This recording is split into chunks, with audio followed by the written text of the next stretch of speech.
Welcome to This Week in Royal History, where we take a look at the captivating stories of royals from around the world, across various centuries, and explore the impact that they had on history and society.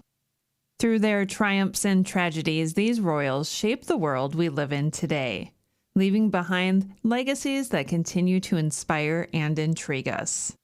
So sit back, relax, and journey with us through time as we explore the enchanting and sometimes tragic lives of the royals who have captured our hearts and imaginations throughout the ages. The Tudors Dynasty Podcast. Spotify for Podcasters lets you record and edit podcasts right from your phone or computer. So no matter what your setup is like, you can start creating today. With Spotify for Podcasters, you can earn money in a variety of ways, including ads and podcast subscriptions.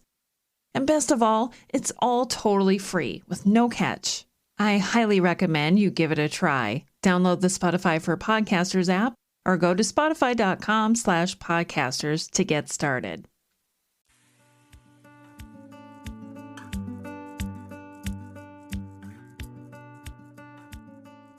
Five days after declaring the marriage of Henry VIII and Catherine of Aragon null and void, Archbishop Thomas Cranmer stirred the already tumultuous political and religious landscape by making a shocking proclamation on the 28th of May, 1533. In a dramatic twist that caught the entire kingdom off guard, Cranmer boldly declared the validity and righteousness of Henry's marriage to the captivating Anne Boleyn. This unexpected declaration sent shockwaves throughout the realm, as Henry and Anne had already been married for approximately 5 months. To add further intrigue to the situation, Anne's undeniable pregnancy was prominently on display, leaving no doubt about the imminent arrival of the first child. The news spread like wildfire, igniting fervent debates and heated discussions among courtiers, clergymen, and commoners alike. The arduous journey leading to this pivotal moment had taken Henry and Anne 7 long years. Their relationship had been shrouded in secrecy, surrounded by whispers of scandal and forbidden love. But now, with the Archbishop's bold affirmation, their union was elevated to a position of unquestionable legitimacy, thrusting Anne into the role of Henry's lawful wife and Queen Consort of England. The entire kingdom held its breath in anticipation as Anne, adorned in regal splendor, was crowned Queen Consort on the 1st of June in 1533. It was a historic occasion for Anne because she was the last queen consort to receive a separate coronation from her husband, solidifying her status as a significant figure in her own right. The dazzling ceremony marked a new chapter in English history, brimming with hope, excitement, and a touch of trepidation. However, the fickle winds of fortune would soon shift once more, casting a dark shadow over the vibrant court. In a devastating turn of events, less than 3 years after her coronation, Anne found herself at the center of a harrowing storm. Accusations of adultery, incest, and treason engulfed her, leaving her fate hanging in the balance. The once dazzling queen consort, whose rise to power had captivated the nation, now faced a heart-wrenching descent into tragedy.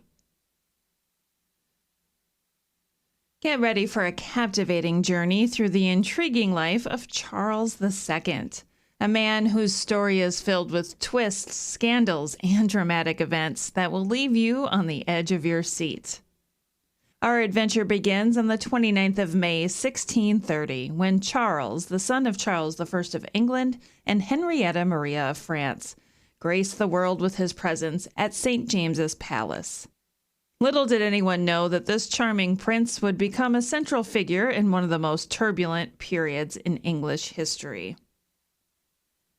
Fast forward to 1642, and the stage is set for the commencement of the English Civil War, a conflict that would shake the nation to its core. As the war raged on, Charles found himself seeking refuge in France, where his exiled mother had already taken shelter. With the Republic taking hold in England and his father tragically beheaded in 1649, Charles's dreams of being crowned king were put on hold as a shadow was cast over England. But fear not, for our adventurous prince wasn't one to stay idle for long. In 1648, Charles embarked on a daring journey to The Hague in the Netherlands, seeking solace with his sister Mary and her husband, William II, Prince of Orange. As fate would have it, the Republic began to crumble in 1658 with the demise of its leader, Oliver Cromwell, opening up a path for Charles's triumphant return. Now, the year 1660 proved to be a momentous one as Charles, now celebrating his 30th birthday, makes a triumphant entrance into London as Charles II. The city erupts in joyous celebration, for the restoration of the monarchy marks a new era filled with hope and excitement. Love is in the air as Charles takes a bride in May 1662, uniting England and Portugal through his marriage to Catherine of Braganza. However, their union fails to bear fruit in terms of children. But that doesn't stop our charismatic king from sowing his wild oats.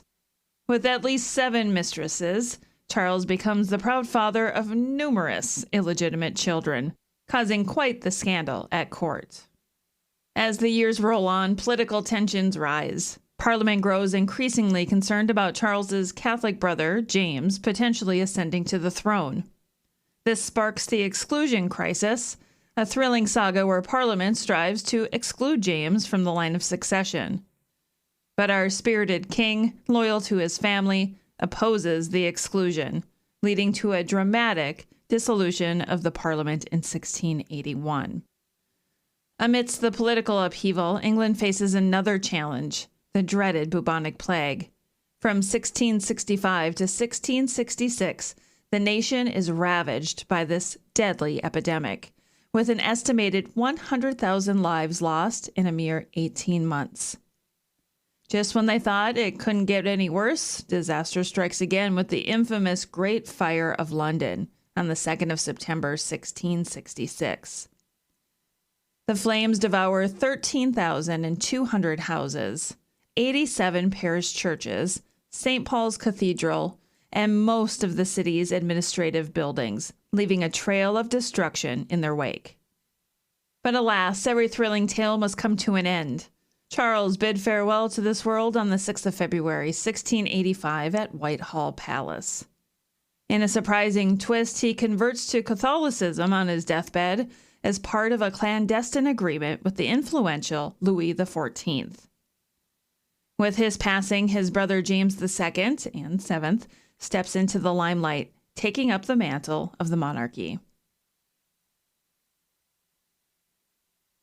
As we journey through the annals of history, we come upon a pivotal moment in the tumultuous reign of King Henry VIII, where love, tragedy, and the quest for an heir intertwine in a tale that will leave you breathless. Brace yourself as we step into the world of Henry's third wife, the gentle and beloved Jane Seymour. Amidst the echoes of tragedy and the shadows cast by the execution of his ill-fated second wife, Anne Boleyn, Henry VIII found solace and renewed hope in the arms of Jane Seymour. In a remarkable twist of fate, their union was sealed at the majestic Palace of Whitehall on the 30th of May, 1536, a mere 11 days after the execution that sent shockwaves through the kingdom. Jane, a beacon of quiet strength and serenity, proved to be a balm for Henry's wounded heart. In October 1537, the couple's quote-unquote love bore fruit as Jane gave birth to a precious gift, a son named Edward. Joy and celebration filled the halls of Hampton Court Palace, for Edward was Henry's only legitimate son to survive infancy, a cherished heir to the throne. However, as fate would have it, the hands of destiny could be both cruel and capricious. Just 12 days after giving birth to the future Edward VI, Jane's radiant light was tragically extinguished. The kingdom mourned the loss of their beloved queen, and she found her final resting place within the hallowed walls of St. George's Chapel at Windsor Castle. In a poignant twist of fate, Jane's departure from this world became forever entwined with Henry's own journey towards the inevitable. When the tumultuous reign of the infamous king came to an end in 1547, he found his eternal rest beside his cherished third wife, Jane, a testament to the profound impact she had on his life. Born on the 25th of March, 1404, John was the second son of John Beaufort, 1st Earl of Somerset, and Margaret Holland. His lineage boasted illustrious ancestors, including his paternal grandfather, the renowned John of Gaunt, 1st Duke of Lancaster, who was the son of the revered Edward III of England. Through his mother, he also traced his descent back to the formidable Edward I of England, adding another layer of prestige to his family tree. The path to prominence was unexpectedly laid before John when his elder brother passed away in 1418, propelling him into the role of 3rd Earl of Somerset. His journey of valor and adversity began when he fought alongside his cousin, the famed Henry V of England, during the French campaigns in 1419. However, fate dealt him a cruel hand as he was captured by the enemy and endured a grueling 17-year imprisonment, yearning for freedom and the chance to reclaim his rightful place. In 1438, the chains of captivity were finally broken, and John returned to his homeland, setting the stage for the next chapter in his eventful life. In 1439, he embarked on a new journey of love and companionship as he married Margaret Beauchamp, with whom he would have a daughter named Margaret. Little did he know that this union would play a significant role in shaping the future of England. The year 1443 marked a pivotal moment for John as he was bestowed with the title of Duke of Somerset, a testament to his valor and contribution to the realm. Eager to prove his mettle, he once again set foot in France to engage in the ongoing battles. It was during this time that an intense rivalry took root, as he clashed with Richard, 3rd Duke of York, further fueling the flames of animosity between the Yorks and the Beauforts. However, fortune would turn against John once more. Suffering defeats and faced with mounting challenges, he returned to his homeland, only to be met with a tragic end on the 30th of May, 1444, at the age of 40. His passing marked a turning point in the turbulent landscape of power, as the dukedom passed to his younger brother, further fueling the already simmering animosity between the Yorks and the Beauforts. And here's an intriguing tidbit that adds a fascinating layer to our tale. John's daughter Margaret, born on the 31st of May, 1443, took her place in the tapestry of history by marrying Edmund Tudor in 1455, thus establishing a lineage that would eventually lead to the rise of Henry VII, who would become the father of the Tudor dynasty. Step back in time to the intriguing era of medieval Europe, where alliances were forged, claims were contested, and the fate of a kingdom hung in the balance. Our focus now shifts to the remarkable life of Catherine of Lancaster, a woman whose lineage and marriages intertwine the destinies of England and Castile. Prepare to be enthralled by a tale of power, family, and enduring legacy of a remarkable woman. On the 31st of March, 1373, Catherine made her entrance into the world, the daughter of the illustrious John of Gaunt, Duke of Lancaster, and the enchanting Constance of Castile. Her father, a son of the formidable Edward III of England, had his sights set on expanding his influence, and when he wed Constance in 1371, he saw an opportunity to claim the throne of Castile through his wife's rights. With the backing of Portugal, John of Gaunt, his duchess, and their daughters embarked on a journey to Castile, fueled by ambition and the desire to press their claim. By 1387, the stage was set for Catherine's own marital union. Her hand was bestowed upon Henry, the son of King John I of Castile, cementing an alliance that would shape the course of both kingdoms. In September 1388, a tender exchange of vows took place as 15-year-old Catherine joined in matrimony with her young suitor, 9-year-old Henry. Little did they know that their union would blossom into a partnership that would leave an indelible mark on the realm. Tragedy struck early as Henry's father passed away in 1390, propelling him to the throne as Henry III of Castile. The bond between Catherine and Henry bore fruit as they welcomed 3 children into their loving embrace. However, their happiness was tinged with sorrow, as Henry's life was cut short in 1406, leaving Catherine to navigate the turbulent waters of regency for her 1-year-old son. Standing side by side with her brother-in-law, Ferdinand I of Aragon, Catherine assumed the role of co-regent, ensuring the stability and prosperity of the realm. But alas, the fickle hand of fate would soon intervene. On the 2nd of June, 1418, Catherine took her final breath, leaving behind a legacy of strength and resilience. Now here's a captivating tidbit to ignite your curiosity. Catherine's great-granddaughter was none other than Catherine of Aragon, the formidable first wife of Henry VIII of England. Prepare yourself for a tale of ambition, political intrigue, and tragic fate as we delve into the captivating life of Thomas Howard, 4th Duke of Norfolk, a man whose lineage and aspirations entwined him with the tumultuous landscape of Tudor England. Brace yourself for a journey through treacherous plots, forbidden love, and an untimely end that would leave a mark on history. It all begins on the 10th of March, 1536, when Thomas enters the world as the eldest son of Henry Howard, Earl of Surrey, and Frances de Vere. Raised in the Protestant faith, he grows up amidst a time of religious upheaval and shifting alliances. His destiny takes a momentous turn in 1554 when his grandfather, Thomas Howard, 3rd Duke of Norfolk, passes away, bestowing upon him the prestigious title of 4th Duke of Norfolk. As the Duke of Norfolk, Thomas finds himself at the forefront of English military affairs. In 1560, he assumes the role of the commander in the English army, leading with strategic prowess and negotiating the pivotal Treaty of Berwick with the Scottish nobles. The intricate dance of politics and power becomes his domain, shaping the destiny of nations. But as with all great figures, Thomas's personal life was filled with his own share of triumphs and tribulations. He enters into 3 marriages, each leaving its mark on his journey.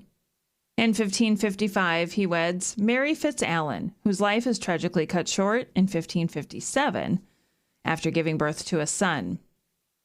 In 1558, he finds companionship in the arms of Margaret Audley, a union that bears 4 children, but is marred by the cruel hand of fate as Margaret passes away in 1564. Undeterred by heartache, Thomas seeks solace once more in the embrace of love, marrying Elizabeth Leyburn, in secret, in 1567. Yet their happiness is short-lived as tragedy strikes once again, with Elizabeth's untimely death a mere 9 months into their clandestine union. It's during this tumultuous period that Thomas's path becomes entangled with the enigmatic Mary, Queen of Scots. Fueled by ambition and an audacious desire, he endeavors to secure a 4th marriage, this time with the imprisoned queen. Yet this ill-fated romance becomes entwined in a dangerous web of political machinations, leading to his involvement in the infamous Rodolphi plot, a conspiracy to assassinate Elizabeth I. But the wheels of fate had a different idea, and on the 2nd of June, 1572, Thomas Howard was executed.